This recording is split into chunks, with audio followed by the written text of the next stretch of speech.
Sepanjang tahun 2017 hingga tahun 2023, Yayasan Srikandi Lestari yang melakukan advokasi dan kampanye terhadap isu lingkungan melihat bahwa kerusakan lingkungan berdampak sangat signifikan terhadap berbagai kasus perbudakan modern yang terjadi di Provinsi Sumatera Utara, mengakibatkan hilangnya mata pencaharian masyarakat pesisir akibat kerusakan lingkungan. Berkenaan dengan hal tersebut, maka Yayasan Srikandi berniat melakukan sosialisasi penghentian dan pencegahan perbudakan modern. Strategi ini dipilih sebagai salah satu cara pemenuhan hak-hak perempuan dan anak terhadap informasi yang menjadi korban paling rentan terhadap kasus perbudakan modern atau buruh migran. Sebanyak 350 juta penduduk dunia bergantung pada keberadaan hutan untuk menjalani kehidupan mereka. Berdasarkan data Food and Agriculture Organization of the United Nations dan UN Environment Program yang tercantum di The State of the World Forest tahun 2020, pada saat hutan tergradasi, maka akan menyebabkan berbagai macam bencana dalam ranah lokal, nasional, maupun global. Kerusakan hutan terjadi di seluruh penjuru dunia. Penyebab utama dari berbagai kerusakan hutan timbul akibat aktivitas manusia. Menurut Organisasi Pangan dan Pertanian PBB, hampir 7,3 juta hektar hutan di seluruh dunia hilang setiap tahunnya. Data dari Global Forest Watch dengan pencitraan satelit pada tahun 2020 lalu menunjukkan hutan tropis global kehilangan 12,2 juta hektar tutupan pohon. Dampak kerusakan hutan bagi lingkungan hidup dan kehidupan di muka bumi ini sangat beragam dan merugikan populasi yang tinggal di kawasan hutan dan sekitarnya. Kerusakan lingkungan hidup di Indonesia juga semakin hari kian parah. Kondisi tersebut secara langsung telah mengancam kehidupan manusia. Tingkat kerusakan alam pun meningkatkan resiko bencana alam. Penyebab terjadinya kerusakan alam dapat disebabkan oleh dua faktor, yaitu akibat peristiwa alam dan akibat ulah manusia. Kerusakan lingkungan hidup dapat diartikan sebagai proses deteriorasi atau penurunan mutu lingkungan. Deteriorasi lingkungan ini ditandai dengan hilangnya sumber daya tanah, air, udara, punahnya flora dan fauna liar, dan kerusakan ekosistem. Penyebab kerusakan lingkungan yang kedua adalah akibat ulah manusia. Kerusakan yang disebabkan oleh manusia ini justru lebih besar dibanding kerusakan akibat bencana alam. Ini mengingat kerusakan yang dilakukan bisa terjadi secara terus-menerus dan cenderung meningkat. Kerusakan ini umumnya disebabkan oleh aktivitas manusia yang tidak ramah lingkungan, seperti perusakan hutan dan alih fungsi hutan, pertambangan, pencemaran udara, air dan tanah, dan lain sebagainya. Kerusakan lingkungan hidup memberikan dampak langsung bagi kehidupan manusia. Pada tahun 2004, High Level Threat Panel Challenge and Change PBB memasukkan degradasi lingkungan sebagai salah satu dari 10 ancaman terhadap kemanusiaan. World Risk Report yang dirilis German Alliance for Development Works, United Nations University Institute for Environment and Human Security, dan The Nature Conservancy pada 2012 pun menyebutkan bahwa kerusakan lingkungan menjadi salah satu faktor penting yang menentukan tinggi rendahnya risiko bencana di suatu kawasan. Beberapa fakta terkait tingginya kerusakan lingkungan di Indonesia akibat kegiatan manusia antara lain: laju deforestasi mencapai 1,8 juta hektar per tahun, yang mengakibatkan 21% dari 133 juta hektar hutan Indonesia hilang. Hilangnya hutan menyebabkan penurunan kualitas lingkungan, meningkatkan peristiwa bencana alam, dan terancamnya kelestarian flora dan fauna. 30% dari 2,5 juta hektar terumbu karang di Indonesia mengalami kerusakan.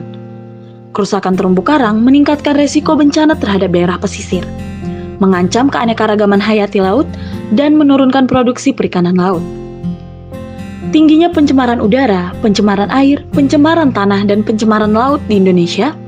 Bahkan, pada 2010, Sungai Citarum pernah dinobatkan sebagai sungai paling tercemar di dunia oleh situs huffingtonspot.com. World Bank juga menempatkan Jakarta sebagai kota dengan polutan tertinggi ketiga setelah Beijing, New Delhi, dan Mexico City. Ratusan tumbuhan dan hewan Indonesia yang langka dan terancam punah. Menurut catatan IUCN Red List, sebanyak 76 spesies hewan Indonesia dan 127 tumbuhan berada dalam status keterancaman tertinggi, yaitu status critically endangered, serta 205 jenis hewan dan 88 jenis tumbuhan masuk kategori endangered, serta 557 spesies hewan dan 256 tumbuhan berstatus vulnerable. Sejalan dengan hal tersebut, perkiraan global menunjukkan 50 juta orang hidup dalam perbudakan modern pada tahun 2021. Berdasarkan data yang dikumpulkan oleh Badan Kantor Berita Anadolu, bertepatan dengan Hari Internasional Penghapusan Perbudakan.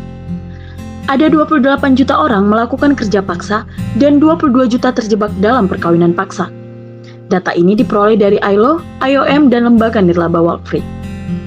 Global Estimate of Modern Slavery menyebutkan dalam 5 tahun terakhir, jumlah orang yang terjebak dalam perbudakan modern meningkat signifikan. 10 juta orang terlibat dalam perbudakan modern pada tahun 2021 dibanding tahun 2016. Perbudakan modern terdiri dari dua komponen utama, yaitu kerja paksa dan perkawinan paksa. Keduanya merujuk pada situasi eksploitasi yang tidak dapat ditolak atau ditinggalkan seseorang karena adanya ancaman, kekerasan, penipuan, penyalahgunaan kekuasaan, atau bentuk pemaksaan lainnya. Perempuan dan anak perempuan mencapai 11,8 juta dari total pekerja paksa. Lebih dari 3,3 juta pekerja paksa adalah anak-anak, dan lebih dari 2/3 dari mereka dipaksa menikah adalah perempuan, yang setara dengan sekitar 14,9 juta perempuan dan anak perempuan. PBB mengadopsi undang-undang yang bertujuan untuk memberantas bentuk-bentuk perbudakan kontemporer seperti perdagangan manusia, eksploitasi seksual, pekerja anak, dan pernikahan paksa pada 2 Desember 1949, yang selanjutnya diperingati setiap tahun sebagai Hari Internasional Penghapusan Perbudakan. Setelah melalui hasil perdiskusian, Sri Kandi Lestari mencatat faktor yang melatar belakangi seseorang menerima pekerjaan dengan upah murah. Di antaranya adalah untuk memenuhi kebutuhan terhadap kesehatan, membeli makanan, biaya pendidikan yang semakin mahal, namun upah yang diterima tidak dapat dikatakan cukup untuk memenuhi kebutuhan. Akhirnya, rasa pasrah menjadi alasan mempertahankan hidup. Tentu saja, situasi seperti ini sangat rawan terhadap terjadinya tindak kekerasan dalam rumah tangga, dan perempuan adalah kelompok paling rentan menjadi korban. Demikian pula, perempuan harus menanggung beban ganda setiap harinya, seperti Sartika Dewi, seorang ibu yang harus membesarkan anaknya dengan bekerja sebagai buruh mebel dan hanya menerima upah 2 juta, yang terkadang dibayarkan kurang, bahkan ketika tidak masuk kerja upah akan langsung dipotong. Ada lagi pekerja rumah tangga yang setiap harinya harus memasak, mencuci pakaian, membersihkan rumah, hingga kandang binatang. Hanya menerima upah 20.000 per hari. Namun, mau tidak mau mereka harus pasrah menerima upah yang diberikan oleh pemberi kerja, yang telah membelenggu hak para pekerjanya. Belum lagi, ketidaktahuan akan pendidikan hak kesehatan seksual dan reproduksi pada anak. Karena perbincangan tentang seks selalu menjadi hal yang tabu di kalangan masyarakat.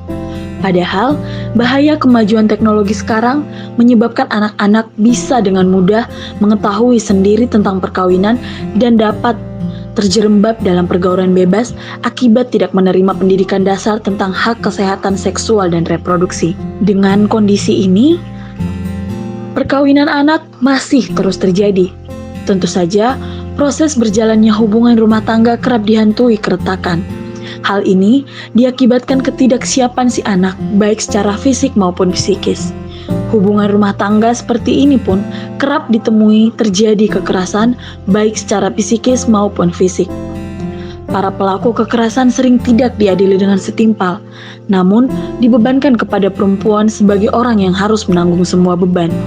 Bahkan, apabila terjadi kekerasan yang menyebabkan kehamilan waktu si anak bersekolah, maka anak perempuan harus pasrah hak pendidikannya direnggut. Melihat dan merasakan kondisi yang hingga kini masih terjadi, Yayasan Sri Kandi Lestari bertujuan membersamai dengan meningkatkan kapasitas organisasi masyarakat sipil untuk melawan perbudakan modern dan segala tindak kekerasan yang masih merajalela. Memberikan pemenuhan informasi, penghidupan yang berkelanjutan, serta dampak perubahan iklim sebagai salah satu strategi melawan perbudakan modern. Meningkatkan kesadaran berbasis masyarakat yang berkelanjutan dalam pengelolaan sumber daya alam di tingkat tapak untuk melawan perbudakan modern. Gimana? Kamu tertarik ikut perdiskusian bareng Yayasan Sri Kandi Lestari? Pantengin terus media sosial Sri Kandi Lestari untuk mendapatkan informasi terbaru.